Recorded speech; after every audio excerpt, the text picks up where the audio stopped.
Seorang warga Ujung Trung, Kecamatan Merebau, Kabupaten Aceh Barat, Aceh, tenggelam di sungai desa Pasipinang Jumat 14 Agustus 2020, sekitar pukul 21.00 WIB.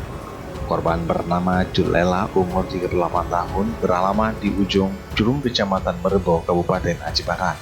Pukul 15.00 WIB, korban turun ke sungai di atas bot untuk mencari kerang.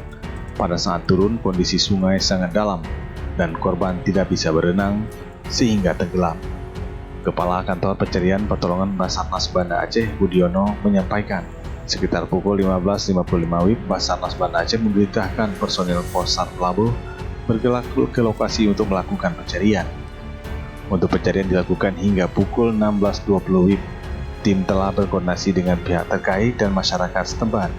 Tim melakukan pencarian dengan cara penyisiran. Pencarian korban dengan cara melakukan penyelaman di sekitar lokasi kejadian. Di samping penyisiran di atas permukaan air menggunakan 2 unit rowing boat. Hingga pukul 18.30 WIB, tim SAR melakukan penyelaman kembali sekitar 30 meter ke arah hilir sungai dari lokasi diduga korban hilang. Tim SAR yang dibantu potensi SAR masyarakat setempat mencari korban hingga pukul 18.45 WIB. Dengan hasil korban belum juga ditemukan.